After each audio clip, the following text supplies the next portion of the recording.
Olá a todas, olá a todos.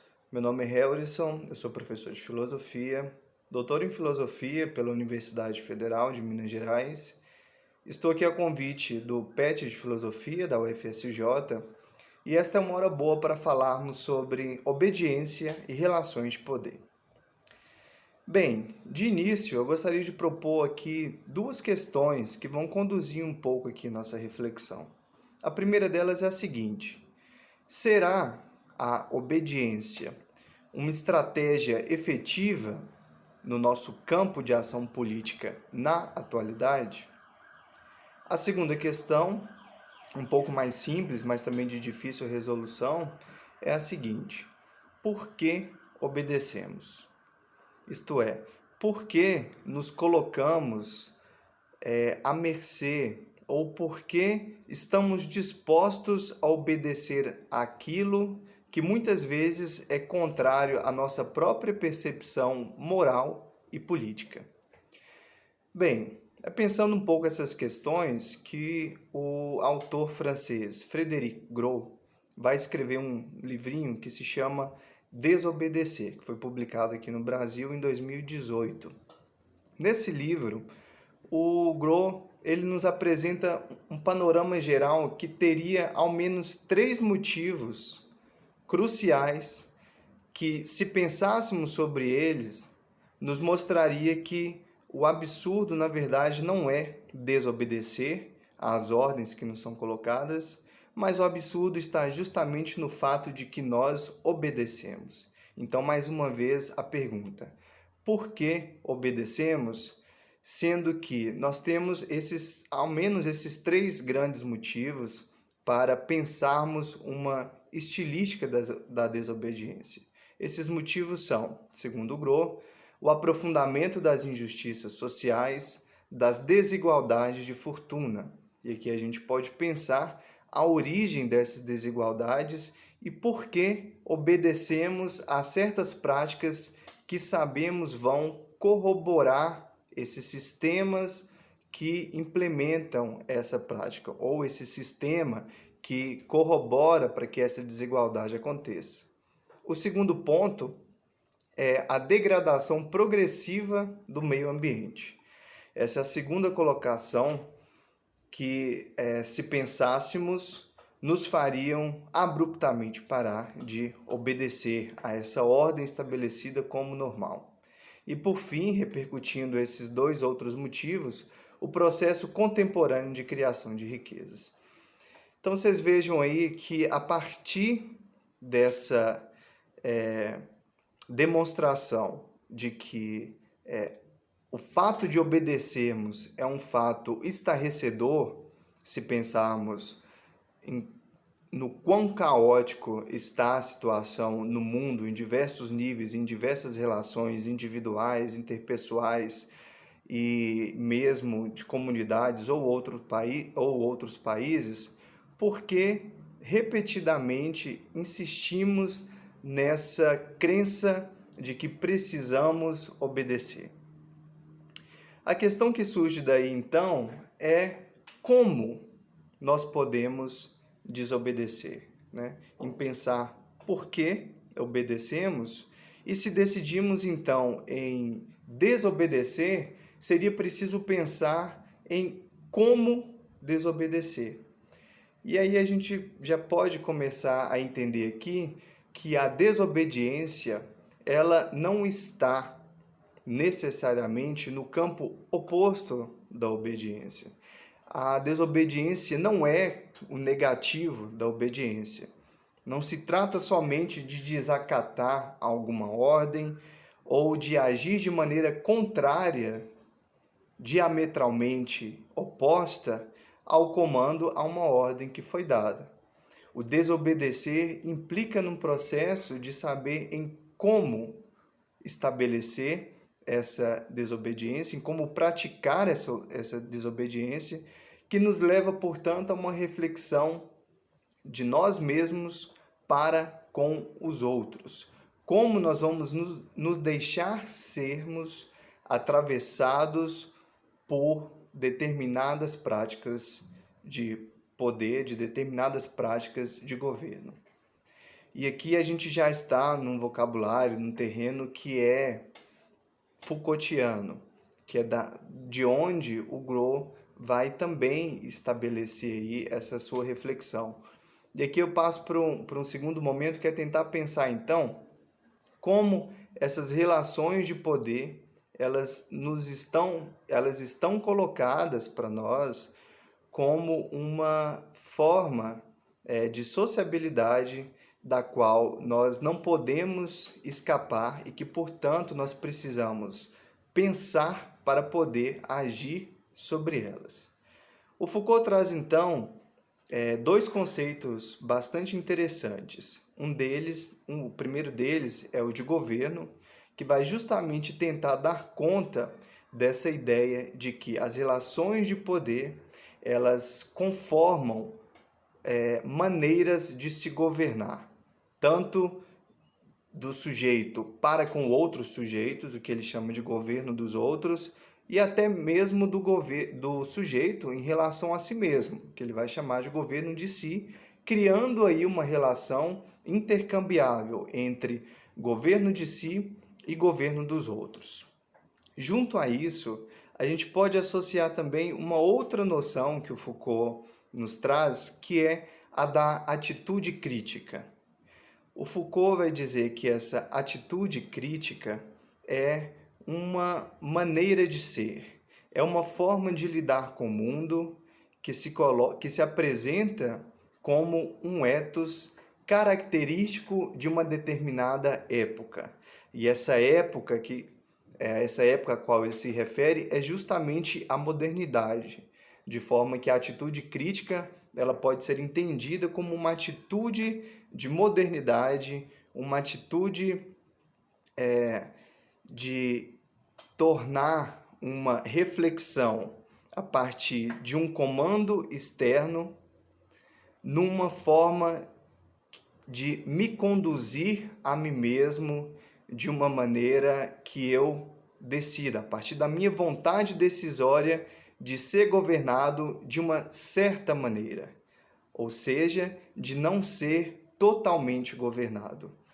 Simplificando, se de um lado a gente tem formas de governo, de um outro a gente tem uma maneira de lidar com essas formas de governo. Isso vai constituir as relações de governo, isso constitui as relações de poder em algo como um jogo que produz o tempo todo um embate e um enfrentamento.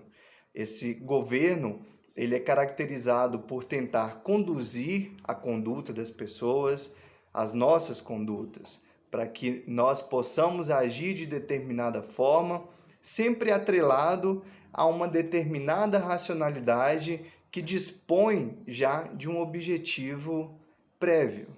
Então, que é para tornar possível aí a manutenção de uma certa relação de poder. Por outro lado, nós temos o sujeito que está nessa relação de poder.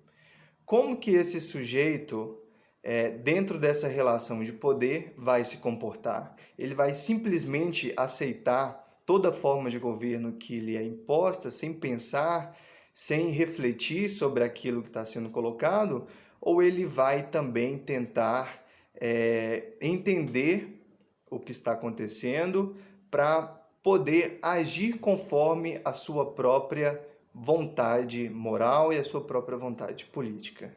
É um pouco isso que o Foucault tenta trazer com essa ideia de uma atitude crítica, de dizer que nós não estamos simplesmente à mercê, que nós não somos passivos em relação às formas de governo e que nós, inclusive, podemos modificá-las, e que nós devemos modificá-las porque se trata sempre de uma criação de práticas de liberdade e práticas de uma vida outra.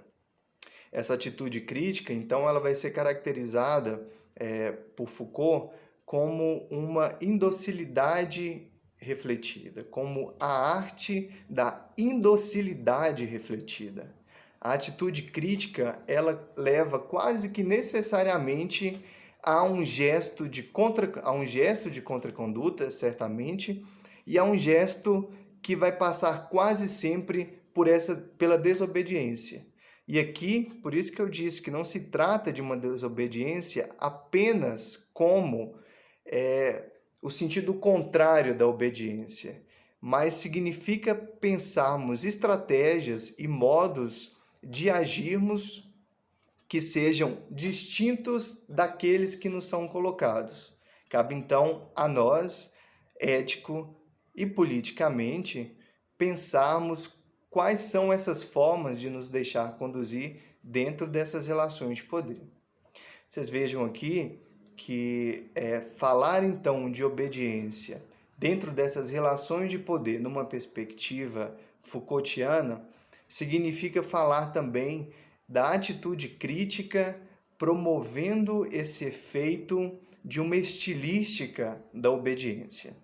E não só isso, o Foucault ainda avança nessa sua proposição de uma atitude crítica e ele vai nos dizer que ela, por essa abertura, né, e por essa articulação que se promove do sujeito para com os outros, das formas de subjetivação e da política, coisa que a gente pode falar também em outro momento, essa atitude crítica, por estar nesse momento dessa articulação, né, do sujeito para com os outros, ajuda-nos a entender uma ação política como a revolta e nos ajuda a entender também a política como uma forma de revolta.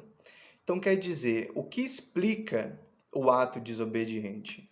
O que explica que uma pessoa queira revoltar-se, né? A gente viu, nós temos vários motivos para desobedecermos e para criarmos outras maneiras de nos conduzir. Mas o que efetivamente leva as pessoas a agirem de outra maneira, né? E tentando entender um pouco isso e tentando entender fenômenos mais ampliados, porque não se trata somente também de entender fenômenos particulares, de decisões que o sujeito pode tomar na sua vida e no seu cotidiano, mas se trata também de pensar movimentos maiores, como movimentos políticos de sublevação e movimentos de revolta, que são capazes de transformar o cenário político e todo o contexto nos quais as pessoas vivem em determinado tempo e circunstâncias. Então, Foucault ele nos traz uma ideia sobre essas sublevações que eu trouxe aqui para ler rapidamente, que eu penso que nos ajuda a entender esse ponto. Foucault vai dizer: as sublevações pertencem à história, de certo modo, porém, escapam a ela. O movimento pelo qual um só homem, um grupo, uma minoria ou todo um povo diz: não mais obedeço, e põe sua vida em risco face a um poder que considera injusto, esse movimento me parece irredutível, porque nenhum poder é capaz de torná-lo absolutamente impossível. Quer dizer, a revolta ela está sempre no horizonte. A revolta ela está sempre dada como uma possibilidade de um efeito provocado pelas próprias relações de poder, né? Seria ingenuidade de qualquer racionalidade política pensar que, ao implementar determinadas maneiras, práticas de governo, que elas seriam acatadas de forma total, totalmente submissas. Claro que não, né? Vai haver sempre essas reações e é preciso, nesse cálculo político, inclusive, ter em mente que a revolta está sempre dada como possibilidade, né? E o Foucault vai dizer que existe algo como um enigma nessa revolta, apesar de que não nos devemos nos surpreender quando as revoltas acontecem. Pensem que nas revoltas que já tiveram aqui no Brasil, pensem nas revoltas no Oriente Médio recentemente, na Primavera Árabe, que não deveríamos nos surpreender com que essa revolta aconteça. O que deveria surpreender seria o contrário, o porquê não nos revoltamos, né? E o Foucault tenta explicar, trazer essa ideia do enigma dessa revolta, dizendo o seguinte, né, que existe esse enigma da revolta quando tentamos entender que eu prefiro morrer sob metralhadoras do que morrer de fome. Há algo nisso que a ameaça de fome não explica, né? Existe algo de irredutível à própria revolta em que o fato da revolta acontecer por si mesmo não explica. A revolta, então, ela surgiria de uma necessidade de deixar de ser governado, de certo modo, e de uma abertura que permite criar, então, vidas outras, né? Isso se trata, então, de pensar uma desobediência. E assim a gente consegue voltar ao que o Groh, lá no seu livro, no finalzinho do livro, ele vai estabelecer como uma forma de desobediência que começa por si mesmo, né? Quer dizer, então, que essa revolta, ela surge da própria relação do sujeito consigo mesmo na relação que ele estabelece com os outros. Essa revolta seria algo da ordem da criação de uma outra política que não passa somente pelas vias institucionais. É uma forma de política que se efetiva na desobediência dos que preferem o devaneio de uma vida inventada à segurança de uma vida pré-estabelecida, mesmo sabedores de riscos de fragmentar a unidade feliz que a obediência proporciona. Essas são palavras minhas aqui que eu trago para vocês, de pensar então a possibilidade de uma política a partir da própria revolta. E aí eu finalizo tentando falar com vocês sobre essa verdadeira política que se dá na desobediência daqueles que ousam assumir a sua integridade física como única possibilidade de ação, porque inquietos e desacostumados a obedecer não podem voltar a ser rebanho. E aí eu penso aqui em Marielle Franco, penso em Martin Luther King e tantos outros que certamente não pretendiam ser heróis, apenas desejavam e necessitavam praticar a liberdade. Eles pagaram o mesmo preço que Antígona pela ousadia da desobediência, por ousarem pensar, viver e agir de maneira outra, né? O fato irredutível e o horizonte mesmo de pagar com a própria vida não poderia, a princípio, ser um fator limitador dessa nossa possibilidade de criação de uma vida outra e de práticas de liberdade. E aqui não é uma tentativa de soar como uma utopia, mas de soar como um convite para que nós possamos, na nossa prática, no nosso cotidiano, pensarmos a maneira de nos colocarmos diante das situações e pensarmos se eu obedeço a isso ou não, e mais ainda, de que forma eu vou obedecer, de que forma eu vou desobedecer. Então é isso, agradeço mais uma vez aqui pelo convite e até a próxima, tchau, tchau.